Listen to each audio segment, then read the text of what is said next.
What's good, ladies and gentlemen? So this is going to be video number one of a 6-part mini series of videos in which I'm going to explain to you what SK Wealth Academy is all about, because we're getting ready to launch SK Wealth Academy very soon, probably in the next 4 to 8 weeks. So we're going to launch our first courses. So I want to make a brief series of videos informing you what SK Wealth Academy is all about, because this was a 10-year passion project of mine. It took me 10 years to develop all the written materials. I've also am in the process of completing all the audio files for all 20 courses. It's a complete school, and I basically addressed everything that I think is absent in schooling today, because schooling is not the same as education, which although a lot of people conflate education with schooling, because in today's world, I think critical thinking has been stripped out of schooling, creativity has been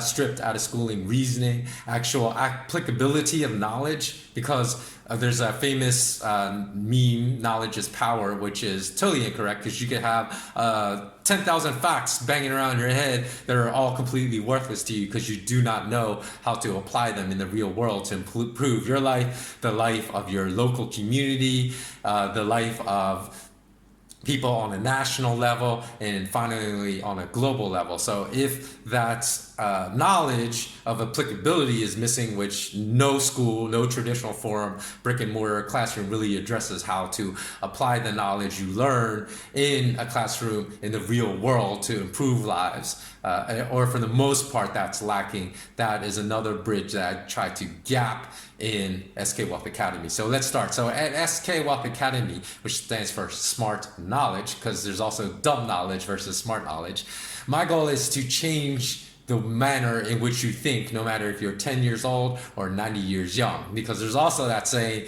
that curiosity killed the cat, which again, I think is a saying that was invented by industrialists who formed the US academic system that was exported to the rest of the world. Because think about that saying, think about how harmful that saying is, because you're basically teaching young children, hey, you should squash your curiosity, don't be curious, because that's only going to get you in danger. So I think that saying was invented specifically to dumb young kids down. And the opposite, at the opposite end of the spectrum, is you can't teach an old dog new tricks. That's why I say I want to change your way of thinking, no matter if you're 10 years old or 90 years old, because the brain has elements of neuroplasticity, which means you can always change the way you think. It doesn't matter if you're 10 years old, 30 years old, 90 years old. There's always, that negativity. People say, oh, that person's set in their ways. In some capacity, I mean, there's a little truth to that, obviously, because some people are so stubborn, they don't want to change their ways, but people are always capable of changing their ways. So today's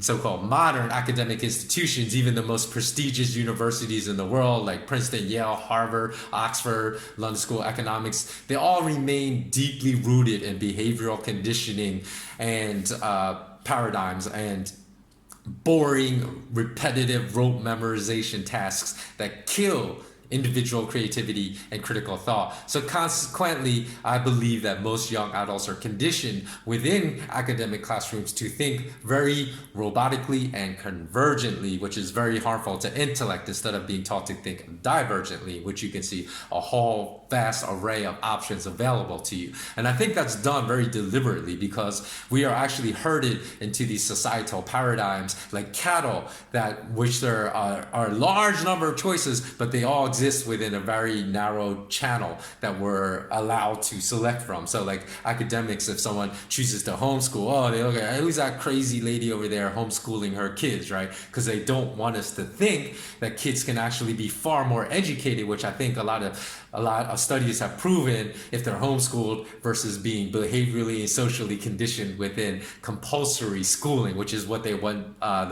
The state all wants young children to go through. They want children to go through compulsory schooling. They don't want them to take courses like that I'm going to offer in SK Wealth Academy, because in life, to be able to think critically and divergently instead of convergently and uncritically, which is what academic classrooms teach, is paramount to success regardless of your goals in life. So that by the time we graduate from high school, university, or graduate school, if we've gone through the compulsory academic system, our that system has stripped most of us of most of our creativity and critical thinking skills. And unfortunately, then we translate this closed-minded way of thinking to our careers, and even more tragically, to the entire arc of our lives. So we never reach our full potential. And I think that I really believe that the compulsory academic system has a great deal to do with killing this. So in this process, which occurs very subtly over time, right? Because we're conditioned through this through 13 years, 18 years of schooling, depending on how much schooling you have. My objective in spending 10 years of my life, and especially in the past 2 years, working 18 hours a day consistently, 7 days a week, into being able to get this out to you as quickly as possible. I wanted to root each of my 20 courses, because again, this is a full school, just like any 4-year institution. And my 20 courses, because if you think about it, you take about 4 courses a semester, right? 2 semesters a year, that's 8. Over 3 years, it's 32. So you may take 32 courses, but a full 12 of them, at least, if not half of this 32, probably more like 70%, right? So that's like 20 some courses of this 32 really will do nothing to improve your quality of life. So I boiled it down to essential smart knowledge, got rid of all the stupid knowledge, and that's why I feel you only need 20 courses. And within those 20 courses, there's 9 pillars that would, I believe, return academics to the mission, which should be education. And these 9 pillars I'm going to discuss right now what they are. So these 9 pillars that I've embedded in all 20 courses in SK Wealth Academy. Number 1, return education to learning, not rote memorization. There's a distinct difference between learning and memorization, because you can, again, like I said, you can memorize 100,000 facts and wow people with all these facts you know about the universe, about the planets, about complex mathematical formulas, and still be uneducated. Number 2, I stress real life application of knowledge, not useless high exam scores. Again, I think the entire exam system of the academic system is broken all around the world. Because remember, the US formulated this global academic system. It was a US academic system they exported to the rest of the world. And so I want to stress application, because knowledge is not power, but knowing how to apply knowledge to improve your life is where the power really lies. 3, acknowledge the need to pursue education outside of traditional institutional academic classrooms. Because as I already said, real learning, there's very little real learning that happens within academic classrooms. So if you want to become really educated, you have to pursue self-education, unless we totally overhaul the entire global academic system, which I hope one day will happen. 4, redefine success and wealth to include purpose, mental happiness, and life satisfaction. Because what is success? Because we always think of success as just monetary success. Oh, if I can have the nicest ride on my block, if I can have the biggest house on my block, if I can have the biggest yacht in the docks, then I'm successful. But without that, I'm a failure in life. That's not the way we should visualize and think about success. Because success also means we have a meaningful life. We're giving back to the communities around us. That if we want to pursue material wealth, there's nothing wrong with pursuing material wealth. So I'm not one of those that are hating on uber wealthy people. But if we pursue it, we must pursue it in an ethical way. Because a lot of people, billionaires, make their money very unethically. So we can't do it by basically leaving carcasses behind us as we stomp on the heads and skulls of other people and squash people on the way to our material success, which is the manner in which a lot of material success is preached these days. I mean, just look at the Wolf of Wall Street. He goes on a speaking tour about business ethics. He's one of the most unethical people ever, because he stole $200 million from people, and he didn't even give back. He didn't even keep his promises when he was sentenced in court, that he was going to give back the proceeds from the speaking tour to all the people that he ruined their lives by stealing the money. That's the kind of that the kind of unethical people society admires because they have so much money. And that's what I want to totally squash and reverse our way of thinking. 5, I'm going to expose lies about money and wealth we're taught in schools today, because if you learn everything you know about money, banking, finance, capital market, asset pricing in business school, in any business classes you studied, whether at a high school level, college or university level, graduate level, I'm here to tell you 90% of it's wrong. And if you know, a lot of people, the only reason I'm going to say this is that I graduated from Ivy League school. I graduated from 2 master programs, including a master in business administration with a concentration in finance. It's because people confuse academic pedigrees and academic diplomas with intellect. That does not mean I'm smart, because I'm telling you everything I know about truth, about money, capital markets, asset market pricing, how stock markets, real estate markets work, self-educated, did not come from any academic classroom. And that's why I feel that some of my courses about sound money, about a true gold standard, because there's arguments today that I think are ludicrous. Like, could we really return to a gold standard today? It's impossible. It's because people don't understand what a real gold standard is, because in 10 years of research, what it took me to create this SK Wealth Academy, I did not encounter one textbook, one academic textbook, one history textbook that explained a true gold standard properly. One article online, I haven't searched the whole internet, I did not find one. So I actually had to explain in my own words these concepts correctly. So there's information in SK Wealth Academy you will not find, I'm 100% convinced you will not find anywhere else in the world. Number 6, reprogram our brains to think critically, not to be blindly compliant and flexible and bendable, moldable, to obey the authority figures, you know, the state figures, the banking figures, you know, any kind of person in a position of authority. We need to really think for ourselves.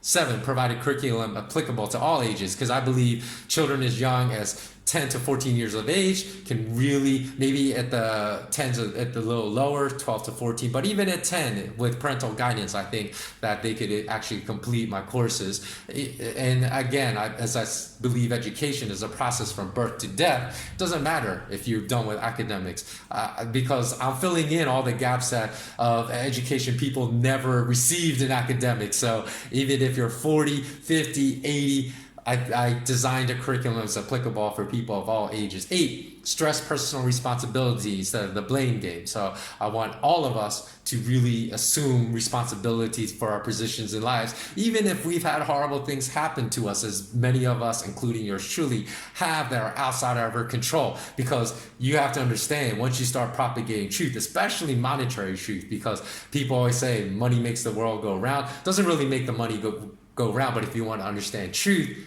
I believe that the maxim of follow the money is true. You follow the money. So once you start revealing monetary truths, people push back really, really hard. All the Goldman Sachs bankers, all the Citibank bankers, all the Deutsche Bank bankers, all the JP Morgan bankers, all the central bankers start pushing back really hard on you, and they will start stomping on your head. So I'm giving you knowledge that I'll even warn you against not trying to push back too hard against these people, because it's going to introduce a lot of friction into your lives that you may not necessarily want. But it is important to have this knowledge to understand how to protect yourself against what's going to happen. Because I'm telling you, an economic implosion is coming sometime between 2019 and 2024. And remember that I predicted the 2008 crash of the US stock market just 18 trading days before it happened. So it's not that I have this predictive Nostradamus power, because I predicted a lot of things that happened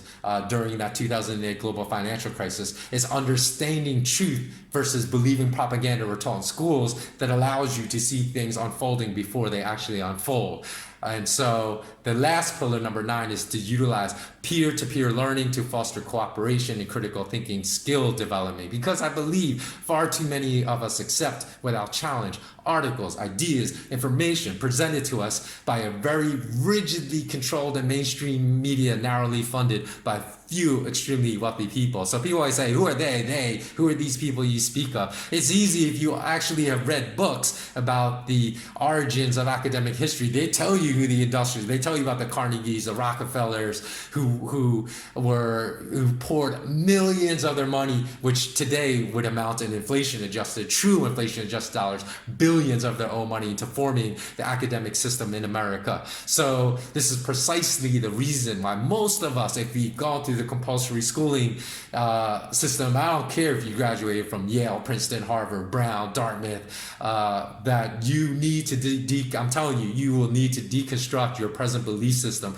before you can even begin the process of arriving at truth, because we have been so socially conditioned to believe their narratives, their propaganda, that sometimes the truth, even if it splashes you in the face like cold water, it's still going to be very hard to internalize and to understand. So that's why I have 2 prerequisite courses that deal with cognitive thinking and confirmation bias, that you have to go through and understand how the Hegelian dialectic is implemented into academics. So you have to understand certain elements that have been deliberately embedded into academics to make us believe in wrong narratives. And unfortunately, many of us very fiercely cling to a very rigid belief system whose origins are actually rooted in the exact opposite of critical thinking and intellect. And if we were truly honest with ourselves, then the overwhelming majority of us would acknowledge that many of our most deeply held beliefs about life have not resulted from a long journey of analytical research, reflection, and critical thought, which they all should be, but simply were beliefs that we adopted and blindly embraced as a result of being instructed by people in positions of authority to believe certain things. And I know this because I've had discussions with people, even when I was in graduate school, with many people that held very strong beliefs. And then when I would ask them, hey, do you have any empirical experience with this subject? They would say no. And I would have had 5 years of empirical experience with a subject about which I was speaking, and they would still insist I was wrong. So that's how I know that academics produces this type of inflexible thinking that dumbs people down and makes them incapable of really arriving at truth. And a lot of times too, we have to realize we're born into pre-engineered societal frameworks like academics and careers, in which we think we are given this limitless amount of choices. Oh, I can be whatever I want. But when we think about it, the framework by which we are given to make such choices is so narrow. There are all these choices, but they all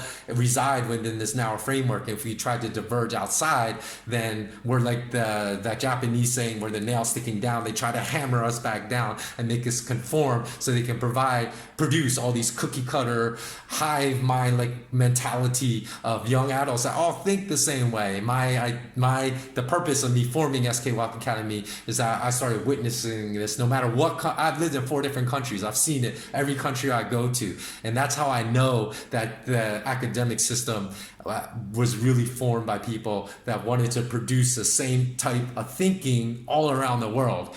And so that's why I always promote a completely different way of thinking at SK Wealth Academy. And I promote that concept because I will only serve as a guide, even though I wrote the thousands of pages of materials, even though I recorded the hundreds of hours of audio files that you can listen to if you don't have time to read. You can listen to while you're on the subway, while you're driving to work, and still learn. But in the end, I always advocate you will always be your own best teacher, and that you should learn to rely on yourself. Because self-reliance, there is a place for that, and a very important place for self-reliance in all of our lives. So that's just part 1. Not all the other short videos are going to be as long as this one, because I see this one's coming up almost all 20 minutes. Or is it closer? Somewhere about there probably by the end. But there are other ones that would be like closer to 7-10 minutes and so. And after I finish the series of 6 videos, I'm actually going to produce probably 3 to 5 minute videos just about the 20 courses, so you can have an idea. Although I'm going to provide like this all in brochures and stuff that will be up on my website. I'm not sure yet if my website is going to be skwealthacademy.com. So, but I will come back on the video and let you know. In the meantime, you can listen to podcasts if you want at the Tao of SK Wealth Academy podcast, Blueberry, BLUBRRY.net. Until then, always remain intensely curious and have a beautiful, blessed day, no matter in what beautiful nation you live in. Hopefully you live in a nation you believe is beautiful. Bless up. Take care.